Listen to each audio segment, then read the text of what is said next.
तो कुछ बातें हो गई थी, कुछ बातें बची हुई थी। मैकेनिक्स में हम लोगों ने मोमेंट ऑफ इनर्शिया तक कर लिया था रिवाइज। अब उसी की आगे करेंगे हम लोग शुरुआत और बात करेंगे टॉर्क से।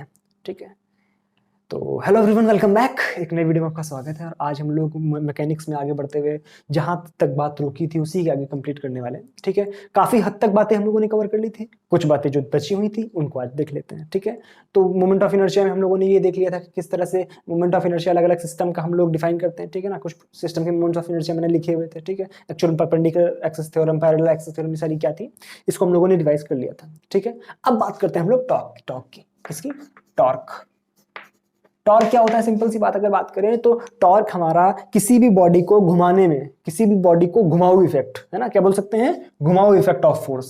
क्या चीज? घुमाऊ इफेक्ट ऑफ फोर्स, है ना। टॉर्क को हम किस तरह से डिफाइन करते हैं? टाउ से इसको हम दिखाते हैं, tau is equal to R cross F. R cross F, R क्या होता है? उस पॉइंट से उस पॉइंट की दूरी जहां से एक जो हम ओरिजिन चूज करते हैं, ठीक है, जिस भी बॉडी को हमें घुमाना है उस बॉडी के उस पॉइंट को कि यहां से दूरी को हम बोलते हैं आर। जितना फोर्स यहां पर लगता है उसको बोलते हैं एफ, और आर क्रॉस एफ से हम निकालते हैं कि टॉर्क की डायरेक्शन क्या होगी, आर क्रॉस एफ। ठीक है ना, यहाँ पे आर की डायरेक्शन ये है और फोर्स की डायरेक्शन ये है। ठीक है, तो आर ये, ठीक है, आर ये और एफ ये। तो आर क्रॉस एफ जब आप करोगे तो आर क्रॉस एफ करोगे तो टॉर्क की डायरेक्शन किधर आएगी? इस तरफ को आएगी। ठीक है, तो हम टॉर्क की डायरेक्शन निकाल सकते हैं। टॉर्क का फार्मूला हमें पता है। अब एक्चुअल में एप्लीकेशन इसके किस तरह से होते हैं, हमारे पास कुछ क्वेश्चंस आते हैं, प्रीवियस ईयर में भी कुछ इस तरह के क्वेश्चंस पूछे गए, कुछ इस तरह का क्वेश्चन था। ठीक है, फॉर्मेट बता देता हूँ पहले। ठीक है, बिल्कुल सिंपल सा फॉर्मेट है, उसके बेसिस पे क्वेश्चन आया हुआ है। ठीक है, एग्जैक्ट क्वेश्चन मुझे नहीं याद है, बट फॉर्मेट क्या होता है उसको समझो। ठीक है, एक इस तरह से एक बीम टाइप में, या बोल सकते हैं हम लोग एक रॉड है। ठीक है, एल लेंथ की एक रॉड है जिसका मास क्या है हमारे पास, एम। ठीक है, एम मास है इसका। ठीक, इस वाली स्ट्रिंग में टेंशन T1 है, इस वाली स्ट्रिंग में टेंशन T2 है। ठीक है, आपसे बोला गया है कि T1 और T2 की वैल्यू बताओ, T1 और T2 की वैल्यू बताओ। अगर ये जो रॉड है वो स्टेबल है या इक्विलिब्रियम में है, क्या चीज, रॉड अगर इक्विलिब्रियम में है, रॉड अगर इक्विलिब्रियम में है तो T1 और T2 की क्या वैल्यूज होती हैं, T1 और T2 की क्या वैल्यूज होती हैं। अगर आपको कुछ कुछ याद आ रहा हो तो इस तरह का क्वेश्चन आया हुआ है और बिल्कुल सिंपल सा कॉन्सेप्ट अप्लाई होता है। कॉन्सेप्ट क्या अप्लाई होता है, ध्यान से देखो, मेरी बात सुनो, कि हमें इक्विलिब्रियम की अगर बात करी जा रही है तो जब तक हम ट्रांसलेशनल मोशन में रहते हैं तब तक उस इक्विलिब्रियम को हम net force is equal to 0 तक मानते हैं। लेकिन अब हमें अपनी सोच का दायरा बढ़ाना होगा, भैया सोच का दायरा बढ़ाओ। ठीक है, तो इक्विलिब्रियम से हमें क्या आइडिया लगाना है कि net force and net torque is equal to 0। हमें कंप्लीट फोर्स और कंप्लीट टॉर्क को 0 के बराबर करना होता है ना। जो फोर्सेस बैलेंस करने होते हैं उसके अलावा टॉर्क को बैलेंस करना होता है। टॉर्क हमेशा निकालने का एक तरीका अपनाओ कि किसी एक पॉइंट पर बैठ जाओ, और वहां से बैठे बैठे सारे टॉर्क को देखो और उन सबको जोड़ो। किस तरह से? पहले फोर्स को जोड़ देते हैं। ठीक है, देखो ध्यान से, इसका सेंटर ऑफ मास कहां पर होगा, इस जगह पर कहीं होगा। ठीक है, बिल्कुल मिड में। ठीक है, L/2 पर। यहां पर क्या लग रहा होगा, mg। ठीक है, mg में कहां लगता है, सेंटर ऑफ मास पे। ठीक है, फोर्सेस देख लो, T1 T2 ऊपर की तरफ है, T1 प्लस T2 ऊपर की तरफ हो गया, is equal to mg। Equation number 1। क्या बात क्लियर है तक? टॉर्क को समझना ध्यान से। आप यहां कहीं पर भी बैठ जाना, मेरी बात बहुत गौर से सुनना। आप यहां कहीं पर भी बैठ जाना, किसी एक पॉइंट पर बैठ जाओ। मान लो अपन यहां पर बैठे हुए हैं। ठीक है, अब यहां से सारे फोर्सेस और उनकी डिस्टेंस इस पॉइंट से देख लो। ठीक है, पहला फोर्स T1 तो वो तो यहीं पर है, 0 डिस्टेंस पर। दूसरा mg फोर्स परपेंडिकुलर L/2 पर है। ठीक है, तीसरा फोर्स T2 जो L डिस्टेंस पर है। क्या हमें 3 फोर्सेस पता है और तीनों के डिस्टेंसेस पता है? क्या हम नेट टॉर्क निकाल सकते हैं? नेट टॉर्क निकालने का हमेशा तरीका क्या है, आर क्रॉस एफ। आर इसके लिए कितना है, 0। तो 0 क्रॉस एफ कितना है, T1। ठीक है, किधर की तरफ, ये तो हमारा कुछ मैटर नहीं करता, 0 हो जाएगा, काम खत्म, छोड़ो उसको, इसकी डायरेक्शन देखने की जरूरत ही नहीं। यहां पर आओ। ठीक है, यहां पर देखो, आर ये है और एफ ये है, तो आर इधर है, एफ नीचे, आर क्रॉस एफ। आर इधर की तरफ और एफ नीचे की तरफ, तो आर क्रॉस एफ का मतलब क्या होगा, टॉर्क किधर आ गया, अंदर की तरफ। किधर आ गया, अंदर की तरफ। तो ये वाला टॉर्क किधर आएगा, अंदर की तरफ। ठीक है, क्या आएगा, मान लो इसको अंदर वाली डायरेक्शन को हमने पॉजिटिव दे लिया, अंदर वाली जो है वो पॉजिटिव है और बाहर वाली नेगेटिव भाई एक डायरेक्शन में पॉजिटिव लेनी पड़ेगी, एक डायरेक्शन नेगेटिव लेनी पड़ेगी। चलो अंदर वाले को नेगेटिव ले लेते हैं, देखने में थोड़ा सा अच्छा लगेगा। तो माइनस आर, आर कितना है L/2 इंटू एफ कितना है mg, ठीक है।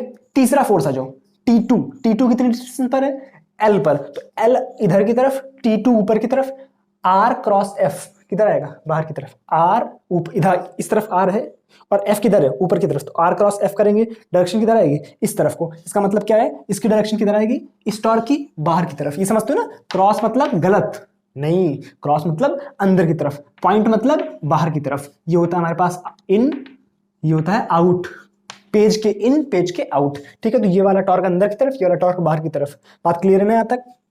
टॉर्क कैसे लिखेंगे, ये वाला बाहर की तरफ तो प्लस कर लो इसको, plus T2 into L is equal to 0। Net torque किसके बराबर कर देना है 0 के बराबर। यहां इन दोनों इक्वेशंस को, इक्वेशन 1 और 2 को सॉल्व करके आप T1 और T2 की वैल्यूज आसानी से निकाल सकते हो। क्या मेरी बात क्लियर है 100%।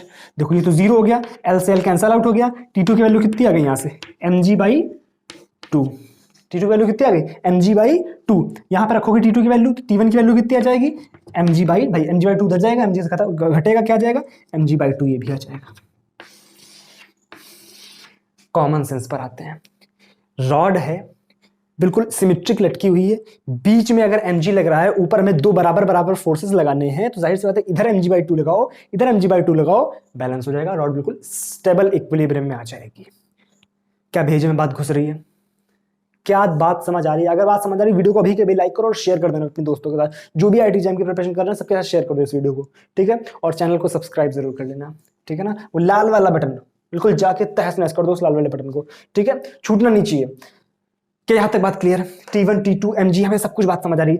मान लो इस तरह से, इस पर मैं फोकस क्यों कर रहा हूं, क्योंकि इस तरह के सवाल पूछे जाते हैं, ठीक है ना। जहां पर भी थोड़ा सा हमें दिमाग लगाना है वहां पर क्वेश्चंस बनने की प्रोबेबिलिटी हो जाती है, ठीक है। तो मान लो किस तरह का सवाल हो सकता है,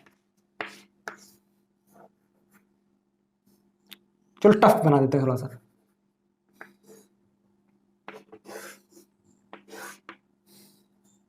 ठीक है। टफेस्ट क्वेश्चन जितना मैं बना सकता हूं,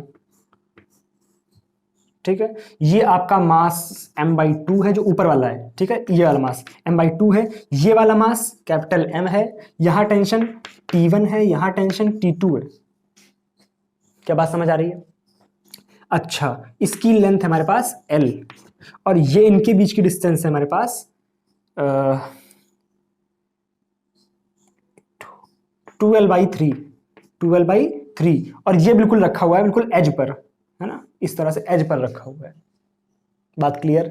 अब हमें बोलना है कि बताओ T1 और T2 की क्या वैल्यूज आएंगी, T1 और T2 की क्या वैल्यूज आएंगी। क्या इस सवाल को आप कोशिश करोगे? वीडियो को पॉज करो और इस क्वेश्चन को ट्राई करो, करो फटाक से। कर लिया क्या? कर लिया क्या? देखो ध्यान से, अब मैं केवल फोर्सेस बताऊंगा, आप हल खुद से करोगे। देखो ध्यान से, इस रॉड पर, इस M वाली रॉड पर क्या नीचे, थोड़ी सी चलो यही कर लेते हैं, जगह वैसे कम है कोई दिक्कत नहीं। इस वाली रॉड पर क्या नीचे की तरफ लग रहा होगा कैपिटल mg, बात समझ आ रही है? इस वाले पॉइंट पर, इस वाले पॉइंट पर m/2 पर नीचे की तरफ लग रहा होगा mg/2, क्योंकि m/2 है। क्या बात क्लियर है यहां तक? अच्छा भाई, ठीक भाई, कोई दिक्कत नहीं भाई, यहां तक बात समझ आ गई। आप यहां पर फिर से बैठ जाओ, आप यहां पर फिर से बैठ जाओ और पहले तो फोर्सेस बैलेंस कर लो। फोर्सेस जब बैलेंस करेंगे तो ध्यान से देखो क्या आएगा, ऊपर की तरफ T1 + T2, ऊपर की तरफ T1 + T2, और नीचे की तरफ क्या क्या है mg और mg/2, तो क्या आ गया mg + mg/2। क्या बात क्लियर है यहां तक? अच्छा भाई, अब यहां पर बैठिए, टॉर्क को बैलेंस करो। टॉर्क को जब बैलेंस करेंगे, ध्यान से देखो, यहां पर बैठो, टॉर्क को बैलेंस करो। यहां वाली T1 की जो यहां से दूरी कितनी है 0, तो यहां लिख रहा हूं, ठीक है। इसको इक्वेशन नंबर 1 डाल दो, इक्वेशन नंबर 2 यहां पर लिख रहा हूं। T1, थोड़ा सा जगह बना देता हूं ताकि आपको समझ आए। Hold on hold on hold on hold on, just a second, just a second.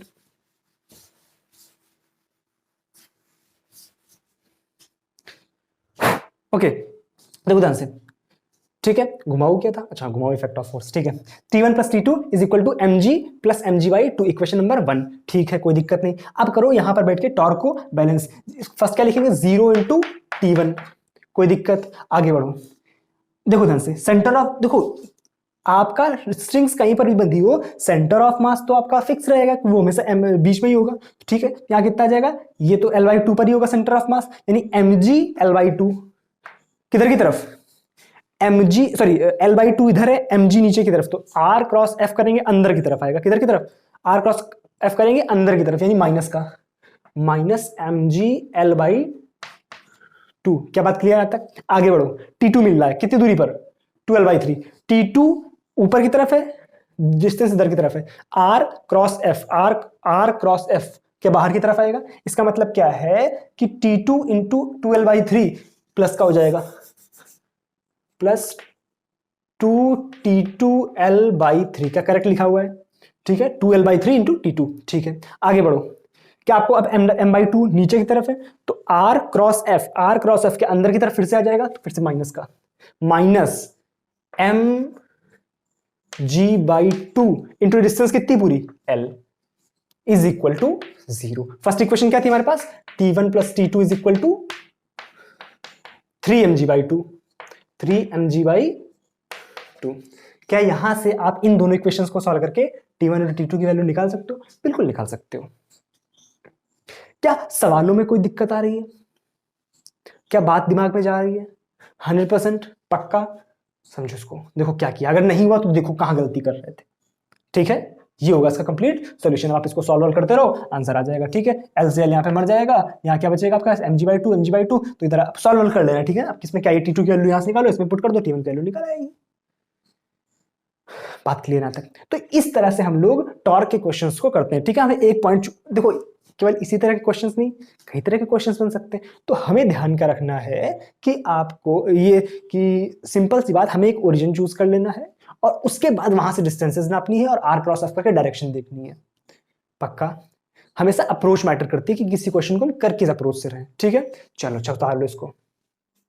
आपको एक आध फॉर्मूले और याद रखने हैं जो कि आपके मोमेंट ऑफ इनर्शिया, टॉर्क और इनमें रिलेशन दिखाते हैं, ठीक है। तो हम जानते हैं एक फॉर्मूला आपको याद रखना है, torque is equal to I alpha, जहाँ पे आई क्या है, मोमेंट ऑफ इनर्शिया, और अल्फा क्या है हमारे पास, एंगुलर एक्सीलरेशन, ठीक है। ये फॉर्मूला बड़े काम की चीज है, बहुत जगह पे यूज होता है, ठीक है। अच्छा, दूसरा में क्या याद रखना है, torque is equal to TL/dt, rate of change of angular momentum, ठीक है। इसका तो अभी यूज करेंगे, बिल्कुल अभी यूज करने वाले इसका, ठीक है, याद रखना है। दूसरी बात, रोटेशनल काइनेटिक एनर्जी, रोटेशनल, वो क्या होती है हमारे पास, ½I⍵², ठीक है ना। ये भी बहुत जगह यूज होता है। अच्छा भाई, ठीक भाई। तो ऑलमोस्ट रोटेशन में हम लोगों ने जो रिवाइज करने लायक था, जहां से क्वेश्चंस बनने की प्रोबेबिलिटी काफी होती है, वो हम लोगों ने कर लिया है कंप्लीट, ठीक है। अब बात करते हैं हम लोग सेंट्रल फोर्स मोशन की, जहां से भी काफी क्वेश्चंस आते हैं और काफी ज्यादा इंपॉर्टेंट माना जाता है। अगर हम जैम की बात करें या CSI नेट की बात करें या गेट की बात करें, हालांकि अभी तो हम लोग पर्टिकुलरली जैम की बात कर रहे हैं, तो यहाँ पर भी काफी ज्यादा इंपॉर्टेंट टॉपिक होता है हमारे पास, सेंट्रल फोर्स मोशन। क्या चीज? सेंट्रल फोर्स मोशन, ठीक है। सबसे पहली बात, सेंट्रल फोर्स मोशन होता क्या है, जो फोर्स किसी एक पर्टिकुलर पॉइंट के अबाउट लगे, ठीक है ना, जिस एक पर्टिकुलर पॉइंट के अबाउट लगता है उसको बोलते हैं सेंट्रल फोर्स। एक किसी सेंटर को हम लोग डिफाइन कर लेते हैं, उसके अबाउट फोर्स लगता रहता है, ठीक है। इसका फॉर्मेट क्या होता है, FR is equal two plus minus FR into R cap, ठीक है। प्लस भी हो सकता है, माइनस भी हो सकता है। प्लस का डिनोट कर रहा है रिपल्सिव फोर्स, माइनस का डिनोट कर रहा है अट्रैक्टिव फोर्स, ठीक है। दो तरह के फोर्स हो सकते हैं। फॉर एग्जांपल अगर ग्रेविटेशन की बात करें, ग्रेविटेशन एक सेंट्रल फोर्स का एग्जांपल है, इलेक्ट्रोस्टैटिक्स एक सेंट्रल फोर्स का एग्जांपल है। तो ग्रेविटेशन में क्या होता है, हमेशा फोर्स अट्रैक्टिव होता है, यानी हमेशा माइनस आएगा। और इलेक्ट्रोस्टैटिक्स दोनों तरह का होता है, प्लस भी होता है और माइनस भी, अट्रैक्टिव और रिपल्सिव दोनों होता है। तो एक बढ़िया सा एग्जांपल सेंट्रल फोर्स मोशन के, ठीक है, कोई दिक्कत नहीं। दूसरी बात, ये फोर्स कंजर्वेटिव होता है। क्या चीज? कंजर्वेटिव होता है, ठीक है। अच्छा, दूसरी बात, इसी में आगे और बात करते हैं। क्या चीज? देखो ध्यान से, एंगुलर मोमेंटम हमारे पास क्या लिखते हैं इसमें, m², इंटू r होता है ना, m²r, ठीक है। सॉरी, उल्टा लिख दिया, mr² ओमेगा या थीटा डॉट, कुछ भी लिख सकते हो, ठीक है, mr² थीटा डॉट। इसकी जो मेन डिफरेंशियल इक्वेशन होती है वो याद रखना बहुत जरूरी होता है, क्योंकि वहां से हम लोग काफी ज्यादा क्वेश्चन सॉल्व करते हैं, ठीक है। इसकी जो डिफरेंशियल इक्वेशन है वो क्या होती है हमारे पास, del square you by del theta square plus u is equal to minus F R into M upon L square into u square. ये हमारे पास होती है डिफरेंशियल इक्वेशन किसी सेंट्रल फोर्स के लिए। ठीक है, यहाँ पे u क्या होता है, u इज इक्वल टू होता है 1/r। इस पे इसके एप्लीकेशन के हिसाब से देखा जाए तो दो तरह के सवाल पूछे जाते हैं। एक आपको फोर्स दे सकता है, क्या चीज, कि इस फोर्स के हिसाब से वो पार्टिकल मूव कर रहा है तो बताओ उसका पाथ क्या होगा। क्या चीज, फोर्स से पाथ पूछ सकता है और पाथ दे करके फोर्स पूछ सकता है। ठीक है ना, तो फोर्स मान लो आपको एफ आर फॉर्म में दिया गया है तो वहां से आर थीटा आपसे पूछेगा। ठीक है, R as a function of theta, और अगर एफ आर दिया हुआ है, सॉरी आर थीटा दिया हुआ है तो वहां से आपसे F as a function of R पूछ सकता है। करने का तरीका बिल्कुल सिंपल होता है। आपको अगर अपन बात करें कि आर थीटा से एफ आर निकालना, फोर्स रिलेशन निकालना होता है तो वहां से क्या करते हैं, सबसे पहले हमें आर दिया होता है ना, ठीक है ना, R as a function of theta दिया होता है, इसको हम U as a function of theta में कन्वर्ट करते हैं। सबसे पहले हम इसको यू बना लेते हैं और देखो ध्यान से, अगर यू बन जाता है हमारे पास तो इसका हम डिफरेंशिएशन करते हैं दो बार। यहां से हम क्या कैलकुलेट करते हैं, del square you by del theta square, और इसको उठा के पुट कर देते हैं इस इक्वेशन में, और इस इक्वेशन में जब हम पुट करते हैं तो यहां से हमारे पास क्या निकल के आ जाता है, एफ आर। क्या बात क्लियर है। उसी तरह से वाइस वर्सा क्या करते हैं, जब हमें एफ आर दिया होता है उसको इस इक्वेशन में उठा के पुट करते हैं और इस डिफरेंशियल इक्वेशन को सॉल्व करते हैं तो हमारे पास R as a function of theta निकल के आ जाता है। कुछ बातें और आपको ध्यान रखनी है कि मान लो अगर कुछ मतलब जैसे मान लो आपको दिया गया है, फॉर एग्जांपल एक पाथ दिया गया, R as a function of theta दिया गया है, क्या चीज, ए कॉस एन थीटा। ठीक है, ये दिया गया है। इस पाथ के लिए जो फोर्स रिलेशन आता है वो हमेशा 1 it is directly proportional to r raise to power 2n+3।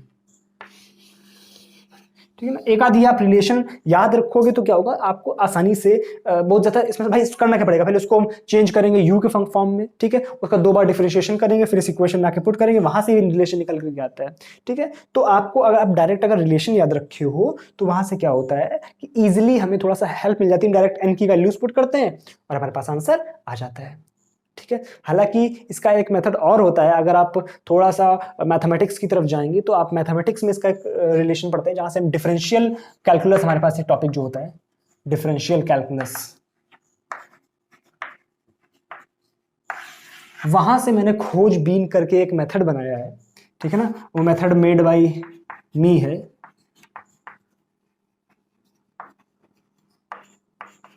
Method made by शरद वाजपेयी। आपको मेथड किसी बुक में नहीं मिलने वाला है। ठीक है, तो उस मेथड से भी आप उस सवाल कर सकते हो। ये सवाल तो बहुत इजीली लग जाएगा उस मेथड से, लेकिन अगर आपको डिफरेंशियल कैलकुलस का नॉलेज है तभी वो मेथड आपसे सॉल्व होना पड़ता है, क्योंकि काफी ज्यादा उसमें डिफरेंशियल कैलकुलस का यूज करते हैं। ठीक है ना, हालांकि मेथड बहुत सिंपल होता है लेकिन जो कॉन्सेप्ट्स होते हैं वो डिफरेंशियल कैलकुलस के होते हैं। ठीक है, तो वो मेथड आपको यहाँ बताना कोई काम की बात नहीं है, तो मेरे ख्याल से कभी डिटेल क्लास में करेंगे तब आपको पूरा वो मैं मेथड समझाऊंगा मैंने किस तरह से बनाया था। काफी ज्यादा ही मैंने बनाया बीएससी फर्स्ट ईयर में अपने। ठीक है, फिर कभी डिस्कस करेंगे इस बारे में, तो अभी तक आप इस चीज को याद रखना। ठीक है ना, चलो उतार लो इसको। तो सेंट्रल फोर्स मोशन का एक बहुत तगड़ा जो एग्जांपल है that is inverse square law, मतलब एक पर्टिकुलर एग्जांपल जो हम बात करते हैं हमारे जो प्लैनेटरी मोशन है इसके अंतर्गत जो हमारे मोशन जो प्लैनेट्स है वो रिवॉल्व कर रहे हैं, तो दैट इज प्लैनेटरी मोशन। उसका जो फोर्स रिलेशन होता है that is F is equal to -k/r² in r cap direction. ठीक है ना, ये हमारा क्या होता है, इनवर्स स्क्वायर लॉ, जिसके अंतर्गत हमारे जो प्लैनेट्स हैं वो रिवॉल्व करते हैं। ठीक है, कुछ इस तरह से मान सकते हैं हम लोग कि है ना, इस तरह से हमारे पास होता है। ठीक है, तो यहाँ पर एक सन होता है, चलो बना देते हैं। ठीक है, यहाँ पर एक सन होता है और एक प्लैनेट होता है, वो रिवॉल्व कर रहा होता है। ठीक है, तो ये जो डिस्टेंस होती है दैट इज r, है ना, सॉरी दिस इज r, है ना। तो r जो होता है ये इस तरह से इस पॉइंट के अबाउट ही रोटेट करता है, दिस इज इलेप्टिकल पाथ। ठीक है, इस जगह पे हमारे पास r मैक्स होता है, इस जगह पे r min होता है, इसके भी रिलेशंस लिख लेते हैं। ठीक है, फर्स्ट ऑफ ऑल जो इसका इक्वेशन बनता है that is r is equal to L/1 + e cos theta. ठीक है ना, ये इस आर का फंक्शन होता है। यहाँ पे एल क्या होता है, L is semi latus rectum, इसका जो फॉर्मूला होता है that is L square by M K square, है ना। और यहाँ पे जो ई है दैट इज इसेंट्रिसिटी, और इसेंट्रिसिटी का जो फॉर्मूला होता है that is equal to under root के अंदर 1+2 EL² by M K square.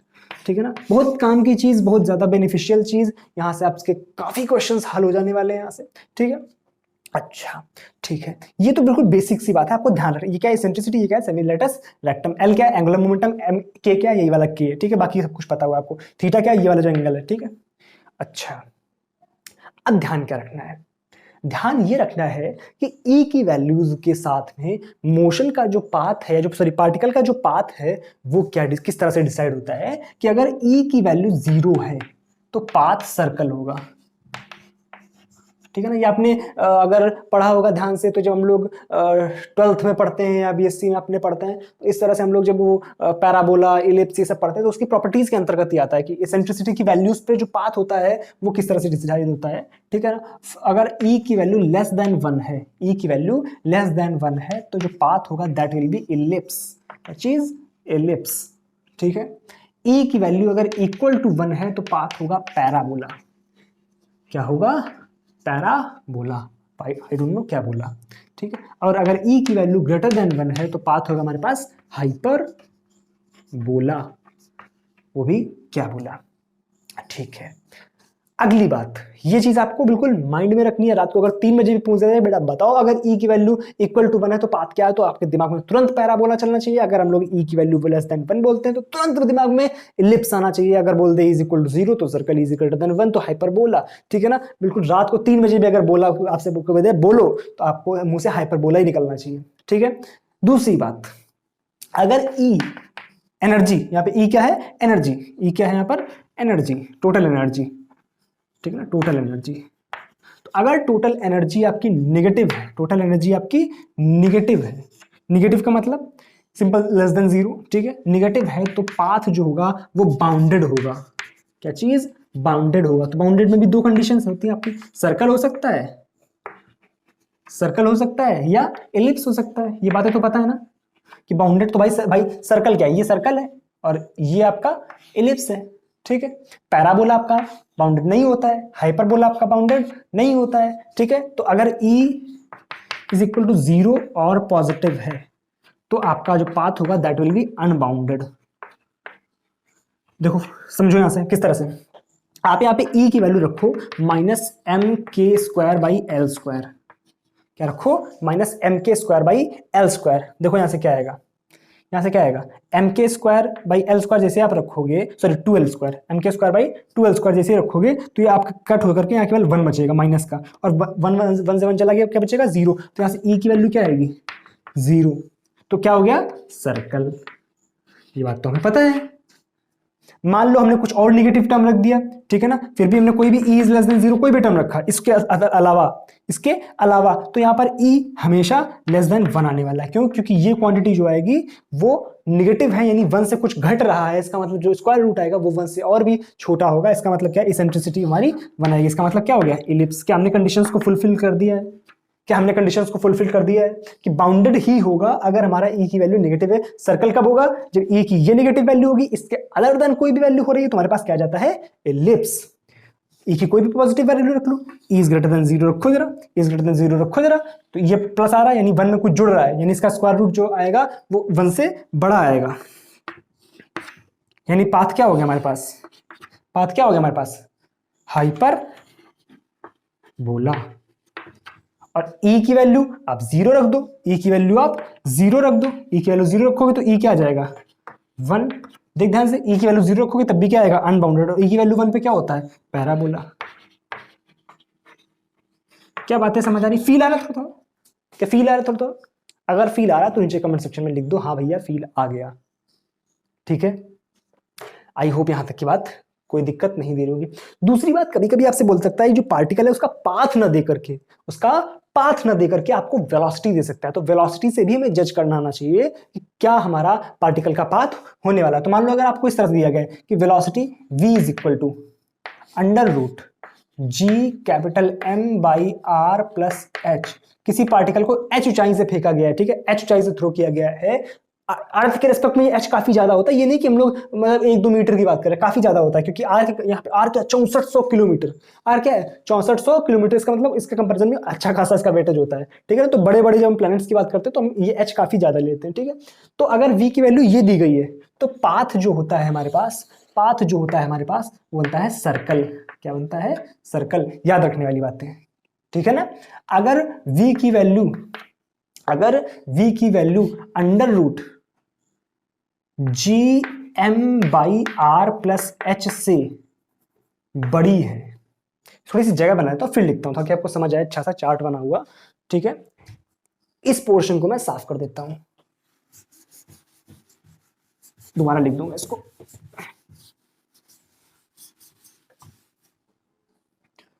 देखो ध्यान से, हमने क्या बोला कि v is equal to under root G M by R plus H है, तो पाथ क्या होगा? सर्कल, ठीक है। ध्यान रखना, बिल्कुल माइंड में रखने वाली बात। अगर v की value under root 2gm by R plus H से छोटी है और under root gm by R plus H से बड़ी है, 2 लग गया यहाँ पर, ठीक है, इनके बीच में है, तो पाथ क्या होगा हमारे पास? एलिप्स। याद रख लोगे? ठीक। अगर v की value under root 2gm by R plus H है, तो पाथ क्या होगा हमारे पास? पैराबोला। क्या होगा? पैराबोला। दिमाग में रखना है। अगर v की value under root 2gm by R plus H है, इससे बड़ी है, तो हमारे पास पाथ क्या होगा? हाइपरबोला। हाइपरबोला, ठीक है। हाइपरबोला, पैराबोला, इलिप्स और सर्कल, 4 तरह के पाथ हो सकते हैं depending on the velocity, depending on the velocity. क्या पूरी बात समझ आ गई है? ठीक है। तो अब आगे की बात करते हैं, थोड़ी सी और बात कर लेते हैं, जल्दी से बात करते हैं। इसको उतारो फटाक से, इसको उतारो, चल फटाफट उतारो, जल्दी उतारो, जल्दी करो, जल्दी करो, जल्दी करो। नोट हो गया क्या? हालांकि नोट्स आपको मैं पीडीएफ में दे दूंगा, मैंने शायद पिछले वाले वीडियो में नोट्स देना मैं शायद भूल गया था, है ना। चलो दे दूंगा, उसको भी अपडेट कर दूंगा, ठीक है ना, दोनों को अपडेट कर दूंगा। I am really sorry. एक तो समझदार हो आप लोग, अकेले सारा काम करना थोड़ा सा दिमाग से निकल जाता है, फिर भी आप लोग वीडियोस को शेयर नहीं करते हैं, है ना। थोड़ा सा तो कर सकते हो ना, इतनी मेहनत मैं कर रहा हूँ आपके लिए, तो थोड़ी सी मेहनत आप भी कर सकते हैं, ठीक है। तो एक आध चीज जो हमें और याद रखनी है वो क्या है हमारे पास, कि मान लो हमारे पास वही इलिप्टिकल पाथ दिया हुआ है, सॉरी ये क्या हो गया, तिरछा बना दिया, ठीक है। चलो कोई बात नहीं, मान लो यहाँ पर हमारा प्लेनेट है, ठीक है, यहाँ पर हमारे पास कोई एक, सॉरी ये हमारे पास सन था और ये हमारे पास कोई प्लेनेट रिवॉल्व कर रहा है, ठीक है। तो एक बात आपको ध्यान क्या रखना है, अगर यहाँ पर प्लेनेट है तो हमारे पास जानते हैं कि ये डिस्टेंस क्या होती है a, ये डिस्टेंस क्या होती है b, ठीक है। ये हमारे पास सेमी मेजर एक्सेस और b क्या होता है हमारे पास? सेमी माइनर एक्सेस, ठीक है। ये डिस्टेंस क्या होती है हमारे पास? ध्यान से देखना, इसको मैं थोड़ा जूम करके दिखा रहा हूं आपको, ठीक है। यहां पर सन है, ठीक है, तो ये डिस्टेंस क्या होती है हमारे पास? a इंटू ई। यहां पर भी अगर मान सकते हो तो यहाँ पे जो फोकी होता है वहां पे क्या होता है? यहाँ पे जो फोकस होता है, ये दोनों फोकी होते हैं, ठीक है। तो यहाँ पर भी डिस्टेंस क्या होती है? ए ई, ठीक है। टोटल डिस्टेंस क्या होती है हमारे पास? टोटल ई, ठीक है। अगर हमारे पास सन यहाँ पर है, ठीक है, सन यहाँ पर है, तो उसके लिए ये पोजीशन क्या सबसे दूर होगी? जहां पर जब हमारा अर्थ होगी, ठीक है। तो ये डिस्टेंस जो बोली जाती है दैट इज कॉल्ड एपोजी। क्या बोलते हैं? This is called apogee and this is called पेरिजी। क्या बोलते हैं? पेरिजी, ठीक है। यहां से एपोजी जो होता है वो मैक्सिमम डिस्टेंस पर होता है, इसके लिए आर क्या होता है? मैक्सिमम। आर क्या होता है? मैक्सिमम। पेरिजी के लिए आर क्या होता है? मिनिमम। क्या बात क्लियर है यहां तक? पक्का 100%? अच्छा, दूसरी बात क्या होती है हमारे पास, कि यहां पर जो नेट टॉर्क होता है that is equal to zero, यानी एंगुलर मोमेंटम जो होता है वो होता है कंजर्व्ड कांस्टेंट, है ना। एंगुलर मोमेंटम क्या है? कंजर्व्ड। एंगुलर मोमेंटम कंजर्व्ड है, इसका मतलब वो चेंज नहीं होती होने वाली उसकी वैल्यू। तो अगर हम यहां पर एंगुलर मोमेंटम लिखना चाहें तो एंगुलर मोमेंटम का फॉर्मूला क्या होता है? mvr, है ना, mvr होता है। तो ध्यान से देखो, तो इस पॉइंट पर क्या लिखेंगे? m v और r max तो यहां पर आर मैक्स है, ठीक है, तो यहां पर वी क्या होगा, मिनिमम होगा, यहां पर वी क्या होगा, मिनिमम होगा, और यहां पर जो होगा इस जगह पर तो एम वी मैक्स, यहां पर वेलोसिटी क्या होती है, मैक्सिमम, क्योंकि आर क्या है, मिनिमम, ये रिलेशन बनता है। तो एम से एम कैंसिल हो जाता है, V min into R max is equal to V max into R minimum. ये हमारे कहां से निकल के आता है, एंगुलर मोमेंटम कंजर्वेशन। ये क्या है, angular momentum conservation, angular momentum conservation. क्या बात क्लियर है? अच्छा ठीक है, ये बात समझ आ गई। दूसरी बात ध्यान से देखो, ये क्या हमारे पास आर मैक्स है ना, ये डिस्टेंस तो है आर मैक्स, और ये डिस्टेंस क्या हमारे पास आर मिन है ना। तो ध्यान से देखो, क्या आर मैक्स को हम यहां से लिख सकते हैं, क्या हम आर मैक्स को यहां से लिख सकते हैं ए ई प्लस ये डिस्टेंस कितनी है ए। देखो कंफ्यूज मत होना, यहां से ये डिस्टेंस होती है ए और ये डिस्टेंस क्या होती है ए, मतलब ये सेंटर है, सेंटर से फोकस की डिस्टेंस क्या होती है ए, और सेंटर से हमारे जो कॉर्नर्स होते हैं उनकी डिस्टेंस क्या होती है ए, ठीक है। तो यहां से यहां तक की डिस्टेंस क्या होगी, ए प्लस ए, यानी ए ब्रैकेट में 1 प्लस ई। तो आर मिनिमम क्या आएगा, आर मिनिमम क्या आएगा, ध्यान देख, ये पूरी ए है, ये पूरी ए है, और ए ई निकाल दो तो ये डिस्टेंस कितनी बच गई, ए माइनस ए ई, यानी ए 1 माइनस ई, ए 1 माइनस ई। तो क्या यहां से हम लिख सकते हैं R max upon R min is equal to V max upon V min, और R max upon R min, R max upon R min, इसका अपन रेशियो करेंगे तो क्या आ जाएगा 1 प्लस ई अपॉन 1 माइनस ई। ये रिलेशन आपको याद रखना है, ये रिलेशन आपको याद रखना है, पक्का याद रख लोगे, कोई दिक्कत नहीं है ना। चलो उतारो उसको। दूसरी बात, ई को हम आर, केवल आर मैक्स और आर मिन की टर्म में किस तरह से लिख सकते हैं, आर मैक्स माइनस आर मिन। भाई इसको आप वो करो ना, ठीक है, ऊपर नीचे 1 प्लस ई का मल्टीप्लाई कराओगे तो क्या आ जाएगा हमारे पास, है ना, 1 प्लस ई का ही कराते हैं ना, हाँ ठीक है।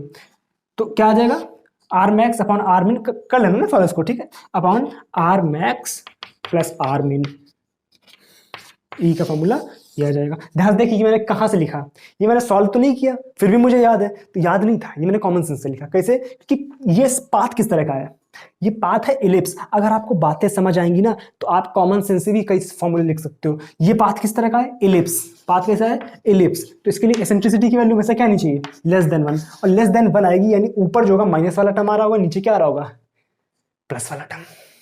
यहां से कॉमन सेंस आपका काम आता है। क्या अपन फॉर्मूला कॉमन सेंस से लिख दिए, बिल्कुल लिख दिए। क्या इसी से हम v वाला फॉर्मूला भी लिख सकते हैं, ई क्या आ जाएगा, दूसरा इसी का formula v max minus V min, फिर से वही बात है ना, upon V max plus V min, ठीक है ना, सही कर लेना उसको। ये बात हम लोगों ने करी किसकी, जो भी हमारे पास प्लैनेटरी मोशन हो रहा है। यहां पे 3 लॉ होते हैं, केपलर्स लॉ जिसको बोलते हैं, क्या बोलते हैं, केपलर्स लॉ।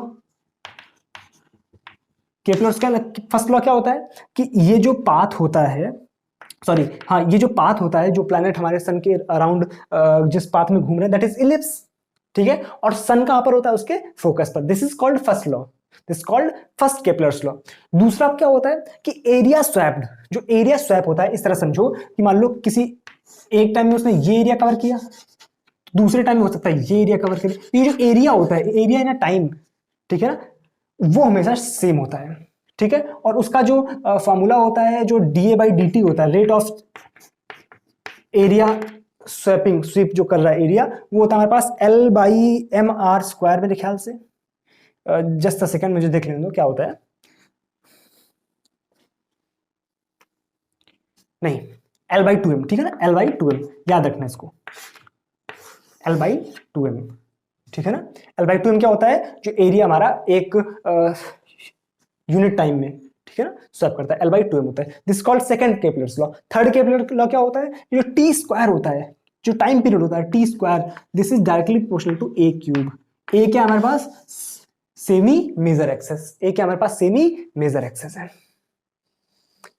आई होप यहां तक की डिस्कशन में कोई प्रॉब्लम नहीं होगी। तो हम लोगों ने ऑलमोस्ट मैकेनिक्स का कंप्लीट डिवीजन कर लिया है। कुछ एक आध चीज है, देखो एकदम से कंप्लीट डिवीजन जिसको बोलते हैं वो होना तो काफी मुश्किल काम होता है, लेकिन हम लोग 90 to 95% सिलेबस तो कवर कर ही सकते हैं रिविजन में, ठीक है ना। तो वो मैंने पूरी कोशिश करी आपको कराने की। कुछ छूट गया हो तो आप नीचे कमेंट सेक्शन में लिख सकते हो, ठीक है ना। अब ठीक है ना, मेरी बात समझ आ रही है ना। कुछ थोड़ा बहुत तो हो ही सकता है कि पार्ट कवर ना हो पाया हो, ठीक है। 95% मैंने कोशिश करी कवर करने की। और वीडियो कैसी लगी कमेंट सेक्शन में बताना। वीडियो आप शेयर कर सकते हो अपने दोस्तों के साथ में, अपने जो भी जैम एस्पायरेंट्स हैं आपके साथी, ठीक है। और वीडियो को लाइक ज़रूर कर देना। मैं बोलना देखो आप लोगों से नहीं अच्छा लगता है। वीडियो को लाइक करो, शेयर करो, सब्सक्राइब करो, आप खुद जानते हो, ठीक है ना। लाइक, शेयर, सब्सक्राइब, नोटिफिकेशन घंटी सब दबा देना, ठीक है ना। सब्सक्राइब बटन को तहस नहस करते रहो, ठीक है ना। और कमेंट जरूर करना, कमेंट करके बताना कि वीडियो कैसी लग रही है आपको, क्योंकि comment is my motivation, your comment is my motivation, ठीक है ना। हमेशा इस बात को ध्यान रखना, ठीक है। और मैं पूरी कोशिश करता हूं कि आपको सेटिस्फैक्ट्री आंसर मिल सके, ठीक है। और जल्द ही आज से कल सुबह तक आपका जो Q&A वीडियो है, जो मैंने क्वेश्चंस आपसे बोला था, आप क्वेश्चंस दागते रहना, ठीक है ना। अपने क्वेश्चंस दागते रहो लगातार, ठीक है। और भी कोई प्रॉब्लम आ रही हो आपका पढ़ाई से रिलेटेड, जो भी दिक्कत आ रही हो, वो सारे कमेंट सेक्शन में आप लिख सकते हो, ठीक है ना। This comment section is open for you. चलो मिलेंगे अगली वीडियो में, तब तक के लिए thank you so much, bye bye. अपना ख्याल रखना, पढ़ाई करना, सेहत का ध्यान रखना, ठीक है ना। अब बहुत जरूरी सारी बातें बोलना आपसे कि सेहत वगैरह का बहुत ध्यान रखना, ठीक है। चलो मिलेंगे अगली वीडियो में, बाय बाय।